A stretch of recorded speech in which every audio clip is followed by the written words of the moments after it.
Hello everyone, Dynamic Duo over here, and welcome to my Flash reviews. I know it's been a long time since I did a review, but I finally have some time to do a review. And today, I watched tonight's episode of The Flash, Shade, so I'm going to be doing a review of it. So let's get straight into it. So we begin with Wally starting to have these dreams about being Kid Flash from Flashpoint. And Joe is worried about his son because now his son is having these dreams, just like Frankie and the River did. And he's worried that Wally could become evil just like these other two.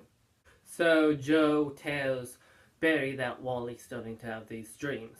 So Barry comes clean after what happened in Flashpoint. He tells Wally that he was Kid Flash, he was a speedster. And Wally's like upset that no one wants him to become a superhero, that he thinks he can do a good job if he's a superhero, that he can actually go from standing on the sidelines and going to fight alongside Barry. So during this time, Caitlyn's still trying to figure a way to undo her powers, but nothing's working. So when Cisco reveals these metahuman cuffs, which dampens the power of every metahuman. So Caitlyn steals them, but she reveals to Cisco that she has Killer Frost powers. So she asks him to see the future, to see if she becomes Eva. And she becomes Killer Frost. We see this short little clip of Killer Frost versing Vibe.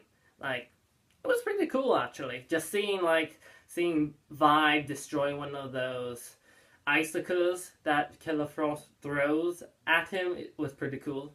So Caitlyn asks Cisco not to tell anyone else that she's still trying to live with these powers, trying to understand them. And Cisco basically cannot keep that secret. But I will go back to that later. During all of this, we get a villain known as Shade. I don't know much about Shade. I think he was a Jay Garrick villain, and I know they just reintroduced him in DC Comics in Rebirth. So that's all I know. I just know he can become this shadow-like being. He can vibrate somehow. He can vibrate so fast that it looks like he's a shadow. I don't know how he can grow so big. That's all I understood from when HR, Harrison Wells from Earth 19, was telling them about the Shade from his Earth. So Shade is being a distraction for the Flash because he wants Wally to come to... Wally is starting to get hurt from these visions. So Wally is starting to become possessed by alchemy to meet him, to get his powers from. And we also learn that alchemy has a bit of a grudge against the Flash for getting rid of people's power. We don't know why, but I'm sure it would come back to play. Like I said, I'm getting ahead of myself. So, as the team is dealing with Shade, they lock up Wally because if they keep Wally in the pipeline, that means he cannot get to alchemy. So during this time, Joe, Caitlyn, and Cisco and HR go to a movie in the park, and Shade attacks. So Caitlyn has to give the metahuman cuffs to Barry to stop him. They defeat Shade. Like, Shade was merely a distraction. We didn't know Shade's real name. We didn't know anything about him. We don't even know if his powers came from alchemy or just the particle accelerator. We don't know any of that. We don't... Like, if you're gonna call an episode Shade, you should make him the main focus. Because he actually has some interesting powers I would like to see more of. They stop Shade, and Cisco reveals to everyone that Caitlyn now has metahuman powers, and she is scared about becoming all evil. So Barry goes to talk to her and says he's sorry because he blames himself for everything that happened after Flashpoint. Cisco's brother dying, Wally now being attacked by alchemy, and now Caitlyn having powers. Who knows what else has changed? Like I said before, Wally has become possessed by alchemy for a few minutes and tried to attack Iris to get to alchemy. So after those events, Wally's back to his normal self and comes up with a plan to use him as bait to get to alchemy. And might I say, Joe West is a good planner. I mean, he just doesn't go in there with just him, Wally, and the Flash. He gets an entire SWAT team to come with them. Like, that's good thinking. Like, he really cares about his son, and if he went there by himself, I would have said, yeah, he's not a good father. But he did the smart thing. I'm really impressed. He did. That shows he cares for his son. So, they go to this abandoned subway network. That is where Alchemy Lair is, and Wally goes to him.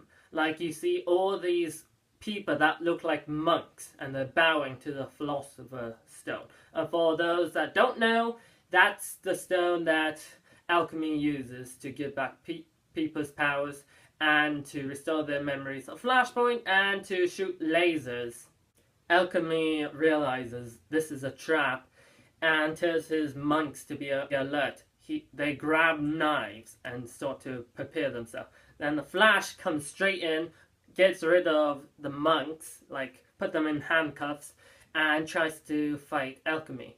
Alchemy starts to shoot the Flash with his laser stone. That's what I'm going to call it, because I don't want to take that long to say Philosopher's Stone. So he's fighting the Flash right now. Then Joe comes in and shoots Alchemy, which causes him to drop the stone. So you think everything's done, that they have Alchemy, no more new metahumans from Flashpoint. But then, the same thing that killed the River shows up. Savitar, and my god, he looks amazing. I mean, I'm glad they just didn't go with like some guy in yellow pants with large gauntlets and just a mask. I mean, the way Savitar looks is so impressive.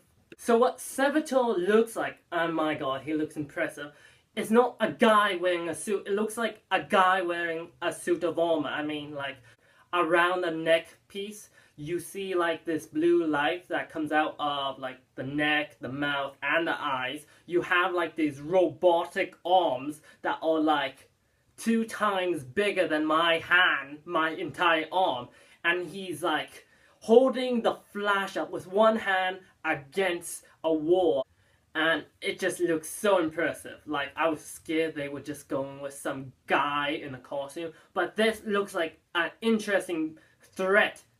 And what else we found out about this episode? That Dr. Alchemy is not the boss of the operation. Like, when Savitar arrives, he stopped bowing down. So in the comics, Savitar has this cult. So Alchemy is a part of his cult. So those monks don't follow Alchemy as the leader, they follow Savitar. I'm guessing Alchemy is just a second in command. What else we learn in this episode is that Julian Albert, the Draco Malfoy of the Flash, is nowhere to be around when they're taking on Dr. Alchemy. Does that mean he's Dr. Alchemy? I don't think so, because that would be predictable. What I think, that Julian Albert is actually Savitar. Because if you think of it, in episode 2 of The Flash goes to meet Julian and then goes straight to the Sawmere to fight the River and Dr. Alchemy. There's no way he could have gotten there that fast, well, unless the River or Savitar gives him a ride. But I just think that would be too predictable. If they make him Savitar, that would be a bit more interesting twist. Because as we know in the comics, that Savitar was trapped in the Speed Force, that he was a Cold War pilot. So that would be interesting, that this man Barry never knew about arrives after he did Flashpoint. I think that would be the best choice, instead of just making him Dr. Alchemy. If they make Julian Savitar, I would be happy with that. Overall, what do I think of this episode? I thought it was okay. I'm not saying it was good, it wasn't bad. I'm just thinking, like, so far, all the episodes just have this okay feeling to them in Season 3. But I was very excited to see Savitar and see the Flash taking on Dr. Alchemy.